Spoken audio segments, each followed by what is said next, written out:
Welcome to TSAT. This is Eshwar Kumar. ఈ వీడియోలో మనం national current affairs of 2026 of April గురించి మనం డిస్కస్ చేసుకోబోతున్నాం. సో దీనిలో ప్రధానంగా మనకి వార్తల్లో నిలుస్తున్నటువంటి అంశాలు చూసుకుంటే వన్ ఈజ్ మనకి వెస్టర్న్ ఘాట్స్లో అంటే పశ్చిమ కనుమలలో ఒక ప్లాంట్ స్పీసెస్ మొక్కలకు చెందినటువంటి ఒక వంగడం న్యూస్లో ఉంది. దాని పేరు మనం చూసుకుంటే దానినే సైపర్ అకాకియా అని పిలుస్తూ ఉంటాం. లైక్ సైపర్ అకాకియా న్యూస్లో ఉంది.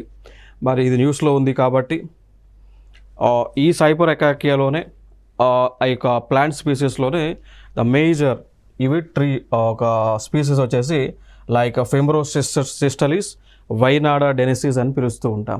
Clear the name once again repeating it that. So ఫెంబ్రోస్టిలిస్ వైనాడెనిసిస్ అని పిలుస్తూ ఉంటాం. సో ఈ వంగడం, సో ఇది సైపర్ ఎక్సెసియా ప్లాంట్కి చెందినటువంటి వంగడం అనమాట. సో ఇది న్యూస్లో ఉంది. మరి ఈ పాయింట్ ఆఫ్ వ్యూలో మనకి ఎటువంటి క్వశ్చన్స్ వస్తాయి అంటే ఒకసారి ఈ క్వశ్చన్ చూడండి ఒకసారి. సో ఈ విధంగా క్వశ్చన్స్ రావడానికి ఛాన్సెస్ ఉంది అనమాట. లైక్ ఫెబ్రిస్టైలిసిస్ వైనాడెనిసిస్ అనే వృక్షజాతి ఇటీవల భారతదేశంలోని ఏ ప్రాంతం నుండి కనుగొనబడింది అనేటువంటి క్వశ్చన్స్ రావచ్చు. లైక్ ఏ తూర్పు కనుమలు, బి హిమాలయాలు, సి చోట నాగ్పూర్ పీఠభూమి, డి పశ్చిమ కనుమలు. సో వెస్టర్న్ ఘాట్స్ అని అంటాం. సో వాట్ ఈజ్ ఆన్సర్ అంటే ఈ విధంగా క్వశ్చన్స్ వస్తూ ఉన్నాయి. గతంలో జరిగినటువంటి ఎగ్జామ్స్లో మనకి ఈ విధంగా క్వశ్చన్స్ వచ్చినాయి కాబట్టి మళ్ళీ చెప్తూ ఉన్నా. So what is answer? Like పశ్చిమ కనుమలు, వెస్టర్న్ ఘాట్స్. వెస్టర్న్ ఘాట్స్లో ఇటువంటి ఈ యొక్క ఫెంబ్రిస్టైలిసిస్ అండ్ వైనాడెనిసిస్ అనేటువంటి ఒక వృక్ష జాతి కనిపిస్తూ ఉంది. నెక్స్ట్ ఇంకొక అంశం న్యూస్లో ఉంది. ఇక్కడ ప్రసార భారతి అనేటువంటి ఒక ప్రభుత్వ రంగ సంస్థ ఉంది. ఇది ఒక బ్రాడ్కాస్టింగ్ యూనిట్, గవర్నమెంట్ ఆఫ్ ఇండియాకి చెందినటువంటి బ్రాడ్కాస్టింగ్ యూనిట్ అనమాట. సో వీళ్ళు ఏం చేశారు అంటే వేవ్స్ అనేటువంటి ఒక కొత్త ఓటీటీ ప్లాట్ఫామ్ అని తీసుకొచ్చారు. వేవ్స్ అనేటువంటి ఒక ఓటీటీ ప్లాట్ఫామ్. ఆ ఓటీటీ వేవ్స్ ప్లాట్ఫామ్ ఏదైతే ఉందో సో దాని యొక్క ఫుల్ ఫామ్ చూస్తే wireless access to virtual entertainment services అని అంటాం. Wireless access to virtual entertainment services అని పిలుస్తూ ఉంటాం. Wireless access to virtual entertainment services అంటాం వేవ్స్ అంటే. సో ఈ ఓటీటీ ప్లాట్ఫామ్లో ఇక ప్రభుత్వం ఏం చేస్తుంది అంటే ప్రభుత్వ రంగ సంస్థ అయిన ప్రసార భారతి ఏం చేస్తుంది అంటే ఉచితంగా విద్యార్థులకు ఉపయోగపడేటువంటి ఉద్దేశంతో గవర్నమెంట్ ఆఫ్ ఇండియాకి చెందిన ఒక 2 జర్నల్స్ని ఫ్రీగా ఇవ్వబోతూ ఉన్నారు. అది యోజన, అదేవిధంగా కురుక్షేత్ర. సో యోజన అదేవిధంగా కురుక్షేత్ర మ్యాగజైన్స్ అనేటువంటి వాటిని ఈ వేవ్స్ అనేటువంటి ఒక ఓటీటీ ప్లాట్ఫామ్ ద్వారా ప్రసార భారతి ప్రభుత్వ రంగ సంస్థ అయినటువంటి వారు ఉచితంగా ఇవ్వబోతూ ఉన్నారు. మరి ఈ యోజన అదేవిధంగా కురుక్షేత్ర మ్యాగజైన్స్ ఉన్నాయి చూసారా, ఆ మ్యాగజైన్స్ అనేటువంటి ఎవరైతే కాంపిటేటివ్ ఎగ్జామ్స్కి ప్రిపేర్ అవుతూ ఉంటారో వాళ్ళకి చాలా ముఖ్యమైనటువంటి అంశం. ప్రధానంగా తీసుకుంటే యూపీఎస్సీకి ప్రిపేర్ అవుతూ ఉంటారు చూసారు కదా, యూపీఎస్సీ కానీ లేదు అంటే స్టేట్ సర్వీసెస్లో టీజీపీఎస్సీ గ్రూప్ 1కి కానీ లేదా ఏపీపీఎస్సీ గ్రూప్ 1కి కానీ ప్రిపేర్ అవుతున్నటువంటి విద్యార్థులు ఎవరైతే ఉన్నారో వారికి బాగా ఇది ఉపయోగపడుతూ ఉంటాయి magazines. Like Yojana point of వ్యూలో యోజనలో గవర్నమెంట్ ఆఫ్ ఇండియాకి సంబంధించిన స్కీమ్స్ వాటి యొక్క ఇన్డెప్త్ అనాలిసిస్ అనేటువంటిది ఉంటుంది. ఈ కురుక్షేత్ర మ్యాగజైన్లో అగ్రికల్చర్కి సంబంధించినటువంటి రిఫార్మ్స్ కానీ లేదా ఫార్మర్కి సంబంధించినటువంటి రిఫార్మ్స్ కానీ లేదా రూరల్ గ్రామీణ ప్రాంతాలకు సంబంధించినటువంటి రిఫార్మ్స్ కానీ ఇవన్నీ కూడా కురుక్షేత్ర మ్యాగజైన్లో ఉంటాయి. ఈ 2 మ్యాగజైన్స్ కూడా యూపీఎస్సీకి అదేవిధంగా గ్రూప్ 1కి చాలా ఇంపార్టెంట్. అదేవిధంగా దీంట్లో ఉన్నటువంటి కంటెంట్ని మనం ఎస్ఏ రైటింగ్ కోసం ఉపయోగించవచ్చు. అదేవిధంగా మెయిన్స్లో ఆన్సర్స్ రాయడానికి కూడా దీంట్లో ఉన్నటువంటి కంటెంట్ని మనం ఉపయోగించుకొని కంటెంట్ని కోట్ చేసుకుంటూ రాసుకోవచ్చు. ఇవి బెనిఫిట్స్ అనమాట. అర్థమైంది కదా. సో అలా ఇది న్యూస్లో ఉన్నటువంటి అంశం. మరి ఈ పాయింట్ ఆఫ్ వ్యూలో మనం ఎటువంటి క్వశ్చన్స్ మనం ఎక్స్పెక్ట్ చేయొచ్చు అంటే లైక్ ఇటీవల వేవ్స్ ప్లాట్ఫామ్ న్యూస్లో ఉంది. దానిని ఏ సంస్థ ప్రారంభించింది అనవచ్చు. లైక్ ఆన్సర్ వచ్చేసి ప్రసార భారతి. ఇలాంటి క్వశ్చన్స్ని మనం ఎక్స్పెక్ట్ చేయవచ్చు. కొన్ని సందర్భాల్లో స్టేట్మెంట్ బేస్డ్ క్వశ్చన్స్లు ఇవ్వచ్చు. వేవ్స్ అంటే ఏంటి, so expand about waves which belongs to Prasar Bharati అని చెప్పేసి అడిగి వేవ్స్ యొక్క ఎక్స్పాన్షన్ కూడా అడగవచ్చు. లేదు కొన్ని సందర్భాల్లో డైరెక్ట్ స్టేట్మెంట్స్ రావచ్చు. Waves is an OTT launched by Prasar Bharati for the publication for the supply of Yojana and Kurukshetra magazines. అలా కూడా స్టేట్మెంట్స్ని పాస్ చేయవచ్చు. క్లియర్. మరి పాయింట్ ఆఫ్ వ్యూలో మరి దీనికి ఈ క్వశ్చన్కి ఆన్సర్ ఇచ్చేటువంటి ప్రయత్నం చేయండి. లైక్ వేవ్స్ ఓటీటీ ప్లాట్ఫామ్ ఏ సంస్థచే అభివృద్ధి చేయబడింది? ఏ దూరదర్శన్, బి ప్రసార భారతి, సి సమాచార మరియు ప్రసార మంత్రిత్వ శాఖ, the All India Radio. So చెప్పండి ఆన్సర్. What is answer? ఇక్కడ ఉన్న ఆప్షన్స్ అన్నీ కూడా ప్రభుత్వ రంగ సంస్థలే. కాబట్టి find out the answer. Like here the answer is Prasar Bharati. So Prasar Bharati వారు ఈ యొక్క వేవ్స్ ఓటీటీ ప్లాట్ఫామ్ని లాంచ్ చేశారు. సో ఈ వేవ్స్ ఓటీటీ ప్లాట్ఫామ్లో న్యూస్కి సంబంధించిన ఇన్ఫర్మేషన్, ఎంటర్టైన్మెంట్కి సంబంధించిన ఇన్ఫర్మేషన్, గవర్నమెంట్కి సంబంధించిన పబ్లికేషన్ ఇన్ఫర్మేషన్, గవర్నమెంట్కి సంబంధించినటువంటి పబ్లికేషన్స్, మ్యాగజైన్స్ అవన్నీ కూడా వేవ్స్ ప్లాట్ఫామ్లో అందుబాటులో ఉండబోతూ ఉన్నాయి. That is the point. Next ఇంకొక అంశం మనం చూద్దాం. సో ఇక్కడ ఐకార్ అనేటువంటి ఒక సంస్థ, ఐకార్ అంటే లైక్ దాని యొక్క ఫుల్ ఫామ్ కూడా మనకు అప్పుడప్పుడు అడుగుతూ ఉన్నారు. లైక్ ఐకార్ అంటే Indian council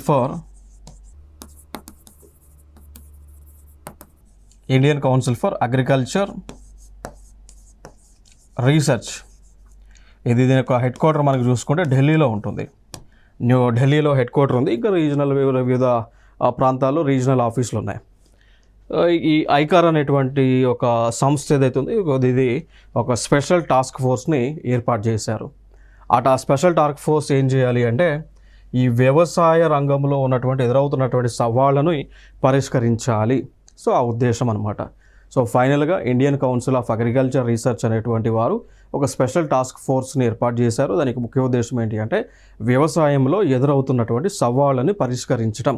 that is the main important అనమాట.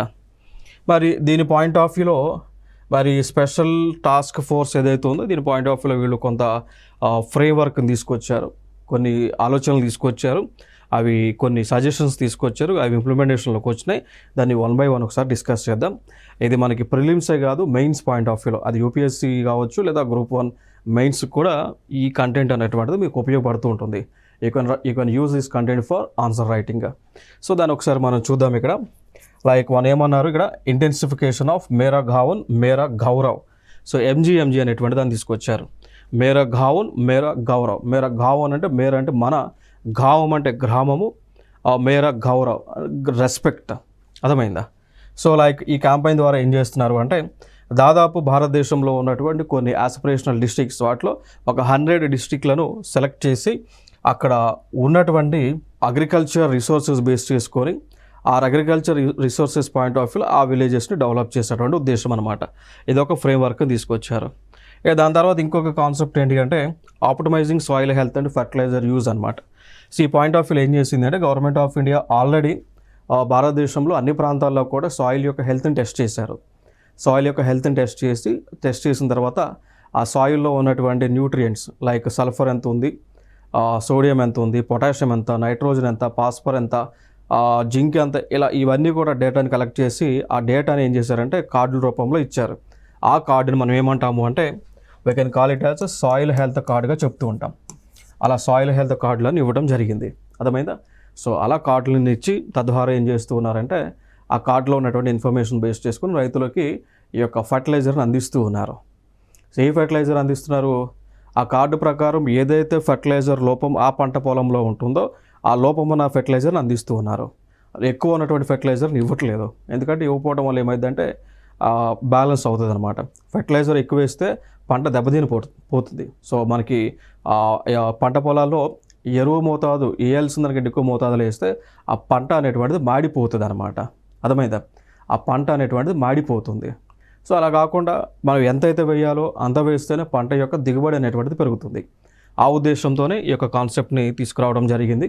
సో ఇక్కడ ఫైనల్గా sustainable others optimising soil health and fertiliser use అనేటువంటి కాన్సెప్ట్ని తీసుకొచ్చారు. దీనిలో ప్రధానంగా మేజర్గా వీట్ అదేవిధంగా రైస్ క్రాప్లను సెలెక్ట్ చేసుకోవడం జరిగింది. ఇంకొక పాయింట్ ఇక్కడ ఏం చేస్తూ ఉన్నారంటే ఈ స్పెషల్ టాస్క్ ఫోర్స్ ద్వారా ఏం చేస్తూ ఉన్నారంటే like diversification and domain mapping అని అంటాం. సో ఇక్కడ ఏం చేస్తూ ఉన్నారు, ఏ ప్రాంతాల్లో ఎటువంటి పంటలు పండిస్తూ ఉన్నారు, ముఖ్యంగా చిరుధాన్యాలని ఏ ప్రాంతంలో పండిస్తూ ఉన్నారు, మరి యొక్క పంట యొక్క ఉత్పాదకి మనం ఏం చేయాలి, వాటర్ రిసోర్సెస్ని ఎలా అందించాలి, ఏం అందించాలి అనేది దీని కింద స్టడీ చేస్తూ ఉన్నారు. ఇక దానితో పాటు టెక్నాలజికల్ అండ్ మెకానికల్ ఇంటర్వెన్షన్స్ అనమాట. ఎక్కడైతే మనకి టెక్నాలజీ అవసరం ఉంటుందో టెక్నాలజీని అక్కడ ఇంట్రడ్యూస్ చేసి యొక్క ఉత్పాదన పెంచేటువంటి కార్యక్రమాలన్నీ కూడా చేస్తూ ఉన్నారు. సో ఫైనల్గా ఇవి అగ్రికల్చర్కి సంబంధించి చేసేటువంటి వర్క్స్ ఇవి. ఇంకా మనం ఐకార్ గురించి మాట్లాడాల్సి వస్తే Indian Council for Agriculture Research ఏదైతే ఉందో ఇది ఒక అటానమస్ బాడీ ఇది. సో ఇది department of agriculture and research and ఎడ్యుకేషన్లో ఇది వర్క్ చేస్తూ ఉంటుంది. ఫైనల్గా ఈ డిపార్ట్మెంట్ అనేటువంటిది ministry of agriculture and farmers వెల్ఫేర్లో వర్క్ చేస్తూ ఉంటుంది. సో దీన్ని 16 జూలై 1929లో సొసైటీస్ రిజిస్ట్రేషన్ యాక్ట్ అనుసరించి ఏర్పాటు చేశారు. సో ఫైనల్గా ఈ ఐకార్ అనేటువంటిది ఏదైతే ఉందో, సో ఇది ఏ రికమెండేషన్ ప్రకారం ఏర్పాటు చేశారు అంటే రాయల్ కమిషన్ అండ్ అగ్రికల్చర్ సంబంధించిన రికమెండేషన్ ప్రకారం ఐకార్ అనేటువంటి దాన్ని బ్రిటిష్ వాళ్ళు ఏర్పాటు చేశారు. ఆ హెడ్ క్వార్టర్ కూడా మనకి న్యూఢిల్లీలో ఉంటుంది. సో ఫైనల్గా ఐకార్ యొక్క హెడ్ క్వార్టర్ ఎక్కడ ఉంది? న్యూఢిల్లీలో ఉంది. ఎప్పుడు ఏర్పాటు చేశారు? 16 జూలై 1929లో బ్రిటిష్ వాళ్ళు ఏర్పాటు చేశారు. క్లియర్. సో ఐకార్ అనేది ఏ మంత్రిత్వ శాఖ పరిధిలో ఉంది? Ministry of agriculture and farmer welfare పరిధిలో ఉంది. ఎవరి యొక్క రికమెండేషన్ ప్రకారం ఏర్పాటు చేశారు? రాయల్ కమిషన్ ఆన్ అగ్రికల్చర్ వారి యొక్క రికమెండేషన్లో ఏర్పాటు చేశారు. అలా ప్రతి సంస్థ యొక్క మనం నేర్చుకోవాలి. ఇప్పుడు ఫర్ ఎగ్జాంపుల్ నాబార్డ్ తీసుకోండి. సో నాబార్డ్ అనేటువంటి దాన్ని ఏర్పాటు చేశారు. ఓకే, కరెక్టే. హెడ్ క్వార్టర్ ఎక్కడుంది? నాబార్డ్ యొక్క హెడ్ క్వార్టర్ ఎక్కడుంది? మహారాష్ట్రలో ఉంటుంది. నాబార్డ్ అనేటువంటిది ఏ కమిటీ యొక్క రికమెండేషన్ కింద ఏర్పాటు చేశారు? శివరామన్ కమిటీ. అలా ప్రతి కమిటీలకు సంబంధించి ఆ కమిటీ ఏం చెప్పింది, దానికి సంబంధించిన బాడీస్ ఏమి ఏర్పాటు చేశారు, ఎక్కడ ఏర్పాటు చేశారు, వాటి యొక్క హెడ్ క్వార్టర్ ఎక్కడ ఉంది అనేటువంటి అంశాన్ని కూడా మనం తెలుసుకోవాలి. క్లియర్. ఇవి మనకి స్టాటిక్ జీకే పాయింట్ ఆఫ్ వ్యూలో వస్తున్నటువంటి క్వశ్చన్స్. మరి దీనికి సంబంధించిన ఒక క్వశ్చన్ ఉంది, దీనికి ఆన్సర్ ఇవ్వండి. లైక్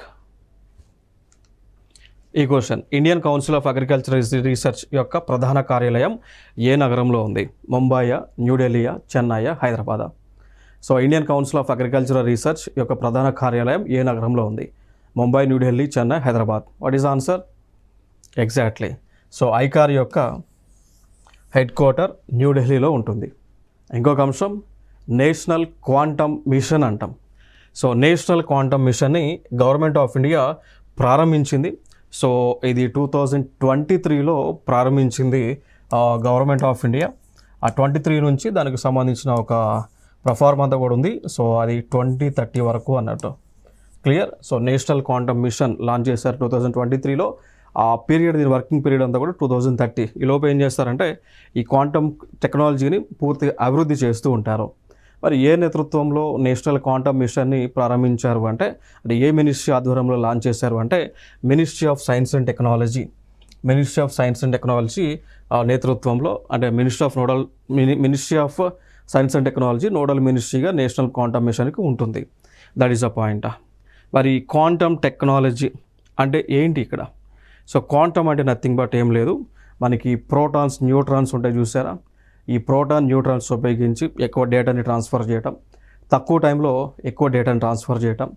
అదేవిధంగా మనకి కొన్ని డిజిట్స్ ఉంటాయి, లైక్ 0,1 అని ఉంటుంది.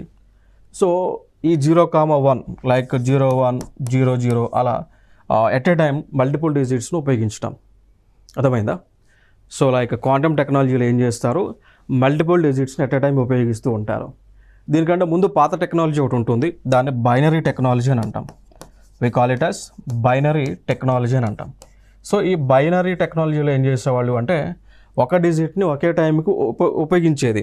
లైక్ అయితే 0 కానీ 1 కానీ అట్లా ఒక డిజిట్ ఒకసారి ప్రాసెసింగ్ జరిగేది అనమాట.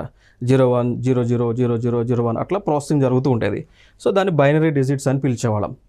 అలా 0,1 బైనరీ డిజిట్స్, అవి 0 కానీ 1లో కానీ ఉండేవి. ఇప్పుడు దీనికి అడ్వాన్స్డ్ టెక్నాలజీనే ఈ క్వాంటమ్ టెక్నాలజీ అనమాట. సో దీంట్లో ఇన్ఫర్మేషన్ ప్రాసెసింగ్లో ఏం చేస్తారు, మల్టిపుల్ డిజిట్స్ని ఎట్ ఏ టైం ఉపయోగిస్తూ ఉంటారు. అర్థమైందా?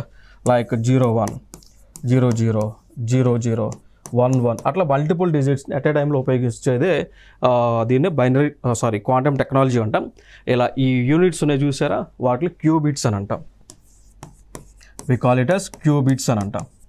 మల్టిపుల్ నెంబర్స్ని ఎట్ ఏ టైం ప్రాసెసింగ్ చేస్తూ ఉంటారు.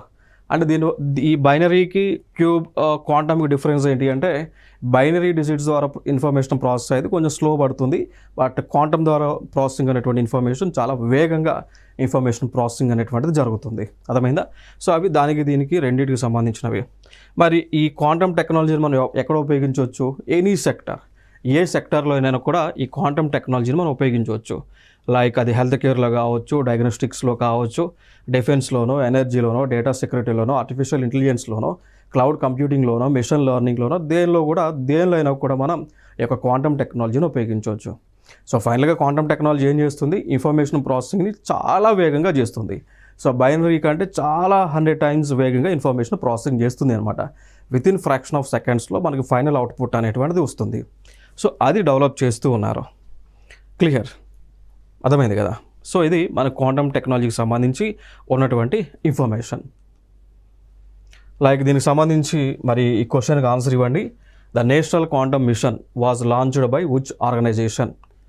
Like department of science and technology, council of scientific and industrial research, Indian space research organisation, ministry of electronics and IT. So మరి ఈ క్వశ్చన్కి right ఆన్సర్ని ఇవ్వండి. The national quantum mission was launched by which organisation? ఏమై ఉండొచ్చు? So here the answer is department of science and technology. Answer వచ్చి department of science and technology. ఇది ఈ క్వశ్చన్కి ఆన్సర్. క్లియర్. సేమ్ అదే క్వశ్చన్ తెలుగులో. సో నేషనల్ క్వాంటమ్ మిషన్ ఏ సంస్థచే ప్రారంభించబడింది? So A science and technology విభాగం, B council of scientific and industrial research, C భారత అంతరిక్ష పరిశోధన సంస్థ, డి ఎలక్ట్రానిక్స్ మరియు ఐటీ మంత్రిత్వ శాఖ. What is the answer? So exactly A is the answer. ఇంకొక అంశం మనకి న్యూస్లో ఉంది. Like makhana exports from India అనేటువంటి న్యూస్లో ఉంది. సో మరి దీనికి సంబంధించిన కొంత బడ్జెట్లో కొన్ని అంశాలు పెట్టారు ఈ మకానాకు సంబంధించి. అవి ఒకసారి మనం డిస్కస్ చేద్దాం. So as per the budget ప్రకారం ఏంటి అంటే ఈ మకానా మనకి ఫోటోలో కనిపిస్తూ ఉంది చూసారా, మకానా. ఇవి తామర గింజలు అంటాం. తామర చెట్ల నుంచి వచ్చేటువంటి గింజలు, తామర గింజలు. అర్థమైందా? సో ఈ మకానా తామర గింజలు అనేటువంటి ఒక పరిశ్రమ ఉత్పాదన ఎక్కువగా ఇప్పుడు బీహార్లో జరుగుతుంది. సో కాబట్టి ఈ తామర గింజలను పండించేటువంటి ఒక ఉత్పాదన ఎక్కువగా బీహార్లో ఉంది. కాబట్టి గవర్నమెంట్ ఆఫ్ ఇండియా ఏం చేసింది అంటే 2026 బడ్జెట్లో ఈ నేషనల్ మకానా బోర్డుని బీహార్లో ఏర్పాటు చేస్తున్నాం అనేటువంటి అంశాన్ని స్పష్టం చేశారు. అదేవిధంగా భారతదేశ వ్యాప్తంగా కూడా మకానా పంటని పండించే విధంగా ఎటువంటి వంగడాలను అంటే స్పీసెస్ని డెవలప్ చేయాలి, ఏ విధంగా మనం ఫార్మింగ్ చేయాలనేటువంటి ప్రాసెస్ అంతా కూడా రీసెర్చ్ చేయడానికే ఈ యొక్క నేషనల్ మకానా బోర్డుని ఏర్పాటు చేసుకున్నామని చెప్పారు. సో దానికి కూడా అడిషనల్ ఫండ్స్ ఇచ్చారు అనమాట. ఇది ఇక్కడ వరకు యాజ్ పర్ ద బడ్జెట్ ఉన్నటువంటి అంశం. ఇంకా అది కాకుండా కొంత ఇన్ఫర్మేషన్ గురించి మనం మాట్లాడాల్సి వస్తే ఈ మకానాని ఫాక్స్ నట్స్ అని పిలుస్తూ ఉంటాం. We call it as fox nuts అని అంటాం మకానా. ఇంకోటి ఈ మకానానే దాన్ని బ్లాక్ డైమండ్స్ అని పిలుస్తూ ఉంటాం. బ్లాక్ డైమండ్స్ అని కూడా పిలుస్తూ ఉంటాం. ఎందుకంటే ఈ మకానాన్ని పగలగొట్టే ముందు పైన అంతా కూడా మనకి ఒక బ్లాక్ కలర్లో ఉంటాయి. దాన్ని బ్రేక్ చేస్తే బ్లాక్ కలర్ అయిపోయి ఈ విధంగా వైట్ కలర్ వస్తుంది. కాబట్టి వీటిని మనం బ్లాక్ డైమండ్ అని కూడా పిలుస్తూ ఉంటాం. సో ఫైనల్గా మకానా అనేటువంటిది ఏ చెట్ల నుంచి వస్తూ ఉంటుంది? లోటస్ నుంచి వస్తాయి, తామర పువ్వుల నుంచి వస్తాయి. అదేవిధంగా ఈ మకానా అనేటువంటిది నీటిలో ఉండేటువంటి లిల్లీ పువ్వులు ఉంటాయి చూసారా, వాటర్ లిల్లీ అని అంటాం. ఆ వాటర్ లిల్లీనే గార్గోన్ ప్లాంట్ అని కూడా పిలుస్తూ ఉంటాం. సో వాటి నుంచి మనకి ఈ మకానాస్ అనేటువంటివి వస్తూ ఉంటాయి. సో సాధారణంగా ఈ మకానా పంట భారతదేశానికి స్థానికత కాదు. ఇది మనకి సౌత్ ఈస్ట్ ఏషియా నుంచి, అదేవిధంగా చైనా నుంచి మన భారతదేశంలోకి వచ్చింది. సో అలా భారతదేశంలోకి వచ్చిన తర్వాత ఈ పంటని భారతదేశంలో అత్యధికంగా బీహార్లో పండిస్తూ ఉన్నారు. తర్వాత వెస్ట్ బెంగాల్, మణిపూర్, త్రిపుర, అస్సాం, జమ్మూ అండ్ కాశ్మీర్, ఒడిశా, రాజస్థాన్, మధ్యప్రదేశ్, అదేవిధంగా యూపీలో ఈ యొక్క మకానా పంటను పండిస్తూ ఉన్నారు. సో భారతదేశంలోకెల్లా అత్యధికంగా మకానా పంటను పండించేటువంటి రాష్ట్రం ఏదైనా ఉంది అంటే అది బీహార్ అనేటువంటి రాష్ట్రం అన్నమాట. బీహార్ అనేటువంటి రాష్ట్రం. అందుకోసమే మకానా పంటకు సంబంధించి భారతదేశంలో మకానా యొక్క బోర్డుని, నేషనల్ మకానా బోర్డుని బీహార్లో ఏర్పాటు చేశారు. మరి ఈ మకానా వల్ల మనకేమైనా లాభాలు ఉన్నాయా అంటే ఎస్. మకానా అనేటువంటిది హై న్యూట్రిషన్ కలిగినటువంటి, అదేవిధంగా హై ప్రోటీన్ కలిగినటువంటి, హై ఫైబ్రోసిస్ అండ్ సెల్యులోస్ కలిగినటువంటి పదార్థాలు హెల్త్కి చాలా ఇంపార్టెంట్. ఓకేనా. సో చాలా ఎక్కువగా ప్రోటీన్స్ ఉంటాయి, న్యూట్రియంట్స్ ఎక్కువగా ఉన్నటువంటి ఒక ప్రోడక్ట్ ఇది మకానా అనేటువంటిది. Okay. So that is the point. దీనికి సంబంధించి క్వశ్చన్కి ఆన్సర్ ఇచ్చేటువంటి ప్రయత్నం చేయండి. Which state is the leading producer of makhana, also called as fox nuts? ఏ రాష్ట్రంలో అత్యధికంగా ఫాక్స్ నట్స్ని ఉత్పత్తి చేస్తూ ఉన్నారు? A Odisha, B Haryana, C Jharkhand and D Bihar. What is the answer? D Bihar is the answer. So బీహార్లో అత్యధికంగా ఈ మకానాని ప్రొడ్యూస్ చేస్తూ ఉన్నారు. That is the most important information. ఇంకొక అంశం మనకి న్యూస్లో ఉన్నటువంటి అంశం గవర్నమెంట్ ఈ మార్కెట్ ప్లేస్, దాన్ని జిఏఎం అని అంటాం. గవర్నమెంట్ ఈ market place, GEM full form కూడా ఇంపార్టెంట్. సో ఇది న్యూస్లో ఉంది. సో మరి న్యూస్లో ఉంది కదా, మరి ఏ అంశాలు మనం డిస్కస్ చేయాలి అనేటువంటి ఆస్పెక్ట్స్లోకి ఒకసారి చూద్దాం. సో ఫైనల్గా GEM అంటే గవర్నమెంట్ ఈ market place full form important. ఇది ఒక ప్రీవియస్ ఇయర్ క్వశ్చన్. సో ఈ GE మార్కెట్ ప్లేస్ని గవర్నమెంట్ ఆఫ్ ఇండియా 2016 సంవత్సరంలో ప్రారంభించింది. మరి దీనికి నోడల్ మినిస్ట్రీగా ఎవరు ఉంటారంటే ministry of commerce and industry. So nodal మినిస్ట్రీగా ఎవరు ఉంటారంటే ministry of commerce and industry. ఇది నోడల్ మినిస్ట్రీగా ఉంటారు అనమాట.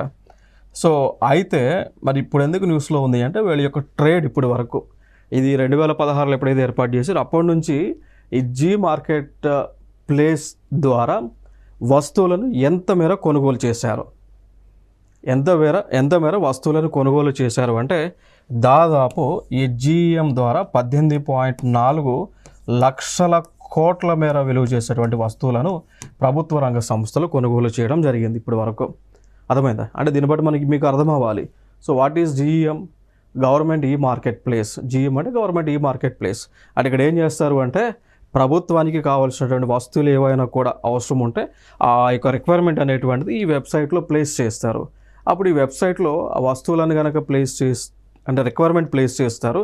అప్పుడు ఇదే వెబ్సైట్లో ఎవరైతే వస్తువులను ఉత్పత్తి చేసే కంపెనీస్ ఉంటాయో వాళ్ళు ఆడి దీంట్లో మెంబర్స్గా ఉంటారు. సో అప్పుడు గవర్నమెంట్ యొక్క రిక్వైర్మెంట్ ఒక పక్క ఉంటుంది. ఉన్నప్పుడు ఈ కంపెనీస్ ఏవైతే ఉంటాయో అవి మేము సప్లై చేస్తామని టెండర్లు ఇస్తూ ఉంటారు. అలా టెండర్లు ఇచ్చినప్పుడు గవర్నమెంట్కి ఓకే అనుకుంటే వాళ్ళ దగ్గర అంటే ఎవరైతే తక్కువ రేటుకి ఇస్తూ ఉంటారో వాళ్ళ దగ్గర గవర్నమెంట్ పర్చేస్ చేస్తుంది. అలా పర్చేస్ చేసిన టోటల్ వాల్యూ, ప్రభుత్వం కొన్నటువంటి వాల్యూ ఎంత? 18.4 లక్షల కోట్లు 2016 నుంచి. మరి కేవలము 2025, 2026 ఆర్థిక సంవత్సరంలో చూసుకుంటే కేవలం ఈ 1 ఇయర్లో 5 లక్షల కోట్ల మేర కొనుగోలు చేయడం జరిగింది. Clear? That is the point. 5 లక్షల కోట్ల మేర వస్తువులను కొనుగోలు చేశారు. సో ఫైనల్గా దీంట్లో ఎవరు కొనుగోలు చేస్తుంటారు? సెంట్రల్ గవర్నమెంట్, అదేవిధంగా మినిస్ట్రీస్, డిపార్ట్మెంట్స్ వాళ్ళు కొనుగోలు చేస్తారు. అదేవిధంగా రాష్ట్ర ప్రభుత్వాలు కొనుగోలు చేస్తాయి. అదేవిధంగా పబ్లిక్ సెక్టర్ యూనిట్స్, దాంతోపాటు అటానమస్ బాడీస్, దాంతోపాటు అఫిలియేటెడ్ బాడీస్ దీనిలో పర్చేజ్ అనేటువంటిది చేస్తూ ఉంటారు. అమ్మేదెవరు? ఇండస్ట్రీస్ అనమాట. అర్థమైందా? So that is the point. ఇదంతా కూడా కంప్లీట్గా 100% డిజిటల్గా నడుస్తూ ఉన్నది. రిక్వైర్మెంట్ అంతా కూడా ఆన్లైన్లో డిస్ప్లే చేస్తారు. టెండర్స్ అవన్నీ కూడా ఆన్లైన్లోనే వేస్తూ ఉంటారు. ఇదంతా కూడా క్యాష్లెస్, పేపర్లెస్, 100% క్యాష్లెస్ ట్రాన్సాక్షన్స్ అవుతూ ఉంటాయి. అదేవిధంగా డాక్యుమెంట్ ఫ్రీ ప్రాసెస్ కూడా ఉంటుంది. సో అంతా కూడా everything will be done in the online అనమాట. Okay, so that is the point. దీంట్లో ఇక ఆర్టిఫిషియల్ ఇంటెలిజెన్స్ని కూడా వీళ్ళు ఉపయోగిస్తూ ఉన్నారు. మరి ఫైనల్గా ఈ GEM గవర్నమెంట్ ఈ మార్కెట్ ప్లేస్ ఏదైతే ఉందో సో దాని యొక్క మెయిన్ ఉద్దేశం ఏంటి అంటే ట్రాన్స్పరెన్సీని పెంచడము, ఎఫిషియన్సీని, సామర్థ్యాన్ని పెంచడము, ఇన్క్లూజివ్నెస్, అందరినీ కూడా ఈ యొక్క కొనుగోలు అమ్మేటువంటి దానిలో భాగస్వామ్యం చేయటం, ఇంక్లూజివ్ అనమాట. అదేవిధంగా ఈజ్ ఆఫ్ డూయింగ్ బిజినెస్ అంటే ప్రతి ఒక్కరు కూడా సులువుగా వ్యాపారం చేసేటువంటి విధంగా అభివృద్ధి చేయటం. సో దీన్ని చేయడం జరుగుతుంది. So that is the point. మరి పాయింట్ ఆఫ్ వ్యూలో మరి క్వశ్చన్కి ఆన్సర్ ఇవ్వండి. లైక్ గవర్నమెంట్ ఈ market place is India's national public procurement portal launched by which ministry? దీన్ని తెలుగులో ట్రాన్స్లేషన్. సో గవర్నమెంట్ ఈ మార్కెట్ ప్లేస్ అనేది ఏ మంత్రిత్వ శాఖ ద్వారా లాంచ్ చేయబడిన భారతదేశపు జాతీయ పబ్లిక్ ప్రొక్యూర్మెంట్ పోర్టల్? ఏ ఆర్థిక మంత్రిత్వ శాఖ, బి వాణిజ్య మరియు పరిశ్రమల మంత్రిత్వ శాఖ, C electronics and information technology మంత్రిత్వ శాఖ, అండ్ డి గృహ నిర్మాణ మరియు పట్టణ వ్యవహారాల మంత్రిత్వ శాఖ. గృహ నిర్మాణ మరియు పట్టణ వ్యవహారాల మంత్రిత్వ శాఖ. సో మరి what is the answer? What is the answer for this question? ఈ క్వశ్చన్కి ఆన్సర్ వచ్చేసి we can take it as, చెప్పండి, వాణిజ్య మరియు పరిశ్రమల మంత్రిత్వ శాఖ. So B is the answer for this question. ఈ క్వశ్చన్కి ఆన్సర్ బి. ఇంకొక అంశం మనకి న్యూస్లో ఉంది.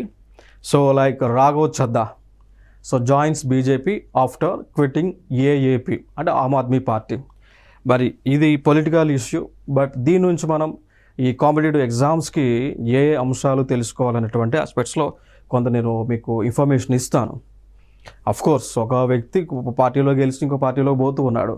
పోతున్నప్పుడు ఏ ఏ చట్టాలు మనకి ట్రెండింగ్లోకి వస్తూ ఉంటాయి, ఏ అంశాలపైన కాంపిటేటివ్ ఎగ్జామ్స్లో క్వశ్చన్స్ వస్తాయనేది చూద్దాం.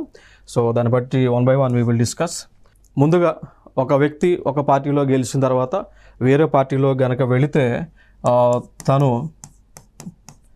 అది యాంటీ డిఫెక్షన్ లాకు అగెనిస్ట్ అనమాట. Anti defection law. So anti defection లాకి అది వ్యతిరేకం, అంటే పార్టీ ఫిరాయింపుల చట్టానికి వ్యతిరేకం అనమాట. అలా ఈ చట్టము ఎప్పుడు తెచ్చారు అంటే 52వ రాజ్యాంగ సవరణ ద్వారా ఈ 1985వ సంవత్సరంలో ఈ పార్టీ ఫిరాయింపుల చట్టాన్ని తీసుకొచ్చారు. దాన్ని యాంటీ డిఫెక్షన్ లా అని అంటాం. సో దీని ప్రకారం ఏంటి, ఒక వ్యక్తి ఒక పార్టీలో గెలిచినప్పుడు ఇంకో పార్టీలోకి వెళ్ళడానికి వీలేదు. సో వెళితే కనుక లోక్సభలో అయితే స్పీకరు లేదంటే రాజ్యసభలో అయితే చైర్మన్ వాళ్ళని డిస్క్వాలిఫై చేయడానికి ఛాన్స్ ఉంటుంది దీన్ని అనుసరించి. బట్ కాకపోతే ఈ చట్టంలో ఉన్నటువంటి లూప్ హోల్ ఏంటి అంటే ఆ డిస్క్వాలిఫై చేయడానికి ఇంత టైం లిమిట్ అనేది లేదు. సో ఇంత టైంలో డిస్క్వాలిఫై చేయాలనేటువంటిది ఈ చట్టంలో పొందుపరచలేదు. సో అది ఈ చట్టంలో ఉన్నటువంటి వన్ ఆఫ్ ది లూప్ హోల్గా చెప్పొచ్చు. క్లియర్. సో అవి ఇక్కడ మనం డిస్కస్ చేసుకోవాలి. ఇక దాంతోపాటు ఇక్కడ వీరేమన్నారు అంటే లైక్ ఎందుకు పార్టీ షిఫ్ట్ అవుతున్నాము అనే దానికి మనకు వస్తున్నటువంటి వాయిస్ ఏంటి అంటే లైక్ సో ఈ has supported indirectly for other party అని చెప్తున్నారు. సో అదొక ఆస్పెక్ట్. ఇంకొకటి వీరు రాఘవ్ చద్దా రాజ్యసభలో డెప్యూటీ లీడర్గా ఉన్నారు. సో ఉన్నటువంటి ఆయన్ని ఈ యొక్క ఆమ్ ఆద్మీ పార్టీ తొలగించడం జరిగింది. మరి ఆ పాయింట్ ఆఫ్ వ్యూలో ఆయన చేసినటువంటి స్టేట్మెంట్స్ ఏంటి అంటే సో టోటల్గా ఈ రాజ్యసభలో ఆమ్ ఆద్మీ పార్టీకి 10 మెంబర్స్ ఎంపీస్ ఉంటే ఆ 10 మెంబర్స్ ఎంపీస్లో 7 ఎంపీస్ వచ్చేసి పార్టీ షిఫ్ట్ అవ్వడానికి రెడీగా ఉన్నారు. అంటే 7 మెంబర్స్ అంటే నథింగ్ బట్ 2 by 3 మెంబర్స్ అనమాట. సో 2 by 3 మెంబర్స్ అనేటువంటి వాళ్ళు ఒక పార్టీలో గెలిచినటువంటి వాళ్ళు ఇంకొక పార్టీలోకి వెళ్ళడానికి షిఫ్ట్ ఛాన్స్ ఉంది అంటే అంటూ ఉన్నారు.